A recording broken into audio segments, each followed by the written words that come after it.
अस्सलामु अलैकुम वरहमतुल्लाहि वबरकातुहू। ज़कात किन को देनी चाहिए, कौन ज़कात के मुस्तहिक हैं और कौन ज़कात के मुस्तहिक नहीं हैं।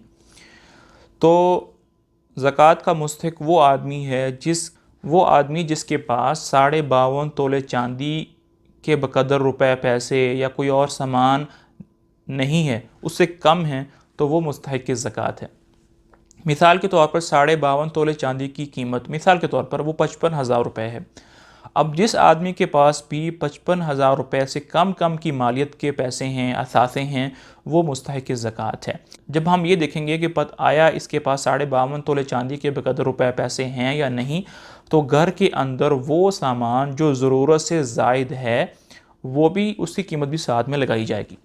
अब ज़रूरत से ज़ायद सामान की तारीफ़ ये है कि वो सामान जो कभी यूज़ ही नहीं होता, कभी इस्तेमाल ही नहीं होता, चाहे वो बर्तन हो चाहे वो बिस्तर हो, कभी इस्तेमाल ही नहीं किए, उसकी कीमत भी साथ में लगाई जाएगी। और यहाँ पर मैं बताना चाहूँ कि टेलीविज़न जो हम देखते हैं ये भी ज़रूरत से ज़ायद है। जब आप किसी को देखना चाहें कि ये मुस्तहिक ज़कात है या नहीं है और आप उसके दूसरी मालियत का हिसाब किताब लगा रहे हों, तो आपने टेलीविज़न की कीमत भी उसमें डालनी है। मिसाल के तौर पर ये बता रहा हूँ। तो ये तो थी मुस्तहिक ज़कात। अब जब आप मुस्तहिक ज़कात को रुपए पैसे देते हैं तो आप उसको मालिक बना देते हैं कि मैं जो पैसे दे रहा हूँ तुम इसके मालिक हो। मालिक बनाने का मतलब ये होता है कि वो जो चाहे इन पैसों से करे, चाहे जो भी ख़रीदे, जो भी करना चाहे, जैसा भी उसको तसर्रुफ़ करे, उसको इसकी इजाज़त है, क्योंकि वो इसका मालिक बन गया है। अगर आप ये चाहते हैं कि आपकी ज़कात अल्लाह की बारगाह के अंदर कबूल हो जाए तो उसकी बहुत सारी शर्तें हैं, जैसे कि इखलास का होना और बहुत सारी शर्तें हैं, लेकिन दो बुनियादी शर्तें और भी हैं। पहली बुनियादी शर्त यह है ज़कात कबूल होने की कि आप जब ज़कात निकालें तो सही हिसाब किताब से पूरी की पूरी ज़कात अदा करें, अंदाजे के साथ अदा ना करें। दूसरी जो इसकी शर्त है वो ये है कि ज़कात निकालना ही काफ़ी नहीं है, बल्कि मुस्तहिकीन ज़कात तक पहुँचाना ये भी ज़कात का एक फ़रीज़ा है। अगर इन दोनों चीज़ों के अंदर कुछ कमी पेशी हो गई तो आपकी ज़कात सही से अदा नहीं हुई। इसलिए जब भी ज़कात निकालें, सबसे पहले सही हिसाब किताब से निकालें और सही मुस्तहिकीन तक पहुँचाएँ। ज़कात का निकालना एक हमारे अंदर जुस्तजू पैदा करता है कि हम तलाश करें कि ज़कात का सही मुस्तहिक कौन है। अब ये अक्सर लोग पूछते हैं कि भाई हमें कैसे पता चलेगा कि फ़लाँ आदमी मुस्तहिक है या नहीं, मैं तो उसके घर में जो मालियत है वो नहीं देखता, बैंक में कितने पैसे हैं वो मुझे मालूम नहीं। तो ज़कात का निकालना ये एक इंसान के अंदर जुस्तजू पैदा करता है कि वो लोगों के साथ उठे बैठे, लोगों के अहवाल मालूम करे, उनका तफक्कुद करे, उनके साथ मिले जुले, ताकि पता चले कि भाई उनके अहवाल कैसे हैं।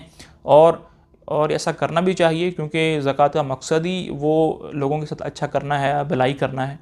तो हमेशा कोशिश करें लोगों के साथ उठने बैठने की, ताकि उनके हाल अहवाल मालूम हो और पता चले कि मेरे भाई की क्या ज़रूरत है। ज़कात देते वक्त नीयत करना ज़रूरी है कि मैं ज़कात दे रहा हूँ। अगर आपने ज़कात देते वक्त या निकालते वक्त नीयत नहीं की तो आपकी ज़कात अदा नहीं हुई है, आपको दोबारा से ज़कात अदा करनी है। जब आप ज़कात दें तो सबसे ज़्यादा मुस्तहिक जो होते हैं लोग, वो आपके रिश्तेदार होते हैं। अगर आपके रिश्तेदारों में से कोई आदमी ऐसा है जो निसाब का मालिक नहीं है, तो उसको ज़कात देना बहुत ज़्यादा है और सबसे पहले पहल भी उसी में करनी चाहिए।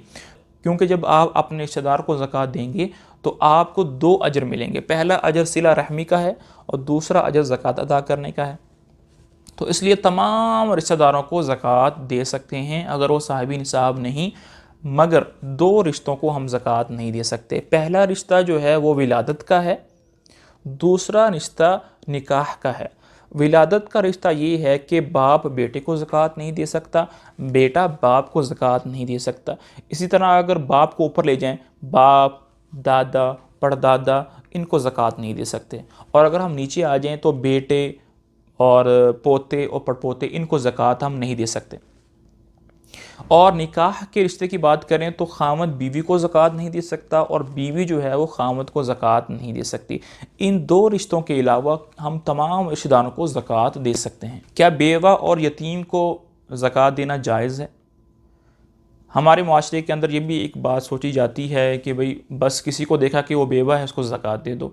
किसी को देखा कि वो यतीम है तो उसको ज़कात दे दो, ऐसा नहीं है। सिर्फ बेवा और यतीम होने की बिना पर उसको ज़कात नहीं दी जा सकती। बाज़ यतीम ऐसे होते हैं कि उनके पास इतना ज़्यादा माल होता है कि वो निसाब से ज़्यादा हो जाता है, तो उस पर ज़कात नहीं है। और बाज़ बेवा ऐसी होती है कि उसके पास भी माल निसाब से ज़्यादा होता है, तो उसको भी ज़कात नहीं दे सकते। तो इसलिए बेवा और यतीम को ज़कात देने का उसूल यही है कि अगर वो साहिब निसाब नहीं है तो फिर उसको ज़कात दे सकते हैं, वरना नहीं दे सकते। इसी तरह बेरोज़गार को ज़कात देना, उसका उसूल भी यही है कि अगर बेरोज़गार, उसके पास निसाब से कम पैसे हैं, मालियत है, तो उसको आप ज़कात दे सकते हैं। लेकिन अगर कोई आदमी जॉबलेस है लेकिन उसके पास ज़मीनें हैं, उसके पास और बहुत सारे पैसे हैं, तो सिर्फ इस वजह से उसको ज़कात देना कि वो बेरोज़गार है जायज़ नहीं है। साहिब निसाब है तो ज़कात नहीं दे सकते, साहिब निसाब नहीं है तो उसको ज़कात दे सकते हैं। जो ज़कात का पैसा होता है वो किसी मुस्तहिक़ के हाथ में देना होता है, उसको मालिक बनाना होता है। इसी से एक और मसला ये निकलता है कि हम बिल्डिंग्स पर रुपए पैसे नहीं लगा सकते, मदारस को नहीं दे सकते, स्कूल को नहीं दे सकते, और उसकी कोई तामीर नहीं कर सकते, रास्ते नहीं बना सकते। इस तरह के जो काम होते हैं फलाही काम, उसमें हम ज़कात को नहीं लगा सकते। ज़कात जो है वो मुस्तहिक़ीन का हक़ है, आपने उनको ज़कात देनी है। यहाँ पर एक और मसला सामने आ गया, वो है हिला तमलीक। होता क्या है कि मसलन मैंने ज़कात अदा करनी है, तो मैं चाहता हूँ कि भाई मैं इस बिल्डिंग पर ज़कात को लगाऊँ।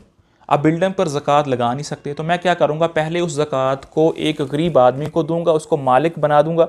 अब फिर वो जो मालिक है वो जहाँ मर्ज़ी उसको खर्च करे, तो वो आदमी जो है वो उस बिल्डिंग वाले को दे देगा, तो बिल्डिंग पर ज़कात के पैसे खर्च हो जाएंगे। ये एक तरह से जायज़ तो है हिला तमलीक करना, लेकिन ये बिल्कुल अच्छी बात नहीं है। ज़कात जो है सिर्फ मुस्तहिक़ीन का हक़ है, इसलिए सिर्फ मुस्तहिक़ीन को ही ज़कात देनी चाहिए ताकि उनको ज़्यादा से ज़्यादा फ़ायदा हो। फिर ये कि जब आप किसी मुस्तहिक़ीन ज़कात को ज़कात अदा कर रहे हों, तो क्या उसको बताना ज़रूरी है कि ये ज़कात के पैसे हैं? जी नहीं, बताना ज़रूरी नहीं है। बस आप दिल में ये नीयत करें कि जो मैं पैसे दे रहा हूँ ये ज़कात के पैसे हैं, उसको बताना ज़रूरी नहीं है। और उसको कुछ और कह के बता सकते हैं कि भाई ये मेरी तरफ से इनाम है, ये अपने बच्चों के पैसे ले लेना, फ़लाँ फ़लाँ करके आप उसको बता सकते हैं। ये बताना ज़रूरी नहीं है कि ज़कात के पैसे हैं। लेकिन अगर आप किसी NGO को ज़कात दे रहे हैं, किसी अदारे को ज़कात दे रहे हैं, किसी ट्रस्ट को ज़कात दे रहे हैं, और वो जो ट्रस्ट जो इदारा है वो आगे मुस्तहिक़ीन ज़कात को ज़कात देता है, तो उस इदारे को बताना ज़रूरी है कि भाई ये ज़कात के पैसे हैं। क्योंकि एक इदारे के अंदर बहुत सारी कलेक्शंस हो रही होती हैं, बहुत सारे प्रोजेक्ट चल रहे होते हैं, तो वो गरीबों को खाना भी खिला रहे होते हैं, तामीराती काम भी कर रहे होते हैं, तो उनको बताना ये ज़रूरी है कि ये ज़कात के पैसे हैं, ताकि वो उसको गरीबों में तकसीम करें, उसको तामीराती कामों पर ना लगाएं। फिर यहाँ पर एक और सवाल ये पैदा होता है कि क्या इदारों को, NGOs को, ट्रस्टों को यहाँ ज़कात के पैसे देना जायज़ हैं या नहीं जायज़? अगर आपको ये यकीन है ये इदारा, ये NGO, ये ट्रस्ट जो है वो मुस्तहिक़ीन ज़कात पर ही पैसे खर्च करती है, मेरे पैसे जो हैं वो सही जगह पर पहुंच जाएंगे, आप उनको ज़कात दे सकते हैं। लेकिन अगर आपको यकीन नहीं है कि भाई ये सही जगह पर पैसे नहीं जा रहे, तो फिर आपको वहाँ पर ज़कात अदा नहीं करनी चाहिए। क्या ज़कात की रकम से हम किसी आदमी को हज करवा सकते हैं? जी नहीं, आप ज़कात के पैसों से किसी को हज नहीं करवा सकते। मिसाल के तौर पर कोई आदमी था, उसने हज के कुछ पैसे जोड़े हुए थे, कुछ पैसे कम थे, तो आपने कहा कि मेरे पास ज़कात के पैसे पड़े हुए हैं, तो ये पैसे डालकर तुम हज करो, ऐसा नहीं है। तो आप ज़कात के पैसों से किसी को हज नहीं करवा सकते। लेकिन अगर आप मक्का में हैं, मदीना में हैं, और आपने देखा कि कोई हाजी आया हुआ है और उसके पास रुपए पैसे ख़त्म हो गए हैं और वो अपने वतन वापस जाना चाहता है, तो आप ज़कात के पैसों से उसकी मदद कर सकते हैं। क्या खादिम को या नुकरानी को ज़कात दे सकते हैं?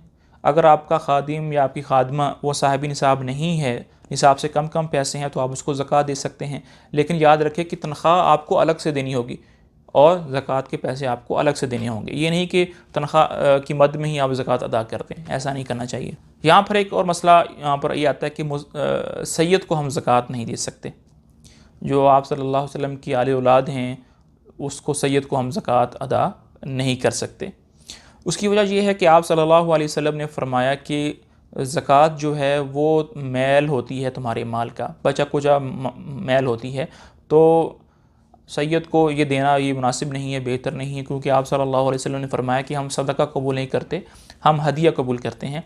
तो जब भी आप देखें कि कोई सैयद है तो आप उसकी सही से मदद करें ज़कात के अलावा, वैसे उसको कोई इनाम, कोई गिफ्ट, कोई हदिया पेश करें, या आप की आप सल्लल्लाहु अलैहि वसल्लम के साथ मोहब्बत की निशानी है। लेकिन अगर सैयद देखें आप बहुत ज़्यादा फ़क्र की हालत में है, बहुत ज़्यादा मजबूरी की हालत में है और कोई आपके पास भी रुपए पैसे नहीं हैं, सिर्फ ज़कात के ही पड़े हैं, ऐसी कोई हालत बन जाए, ऐसा कोई सिनेरियो बन जाए, तो आप उसको ज़कात अदा कर सकते हैं। एक शक्ल ये है कि बाप जो है वो सैयद नहीं है, माँ सैयद है, तो क्या उनकी औलाद को अगर वो मुस्तहक हों तो उनको ज़कात दे सकते हैं? जी हाँ, ज़कात दे सकते हैं, क्योंकि औलाद जो होती है वो अपने बाप की नस्ब पर होती है और बाप जो है वो सैयद नहीं है, तो आप उसको ज़कात दे सकते हैं। अगर आपने भूल चूक कर किसी आदमी को ज़कात दे दी ये समझते हुए कि वो सैयद नहीं है, लेकिन बाद में पता चला कि वो सैयद है, तो आपकी ज़कात अदा हो गई है। यहाँ पर फिर एक मसला यहाँ ये पैदा होता है कि अगर आपने किसी आदमी को समझा कि ये मुस्तहिक है और आपने इसको ज़कात दे दी, बाद में पता चला कि ये गैर मुस्तहिक है, उसको ज़कात नहीं देनी चाहिए थी, तो अगर उस आदमी ने ज़कात के पैसे खर्च कर लिए हैं तो आपकी तरफ से ज़कात अदा हो जाएगी। ये तो कुछ सवाल थे इसमें। अल्लाह पाक हमें समझने की, अमल करने की तौफीक नसीब फरमाए। हाज़ा व सल्लल्लाहु अला नबीना मुहम्मदिन व अला आलिहि व सहबिहि अजमईन।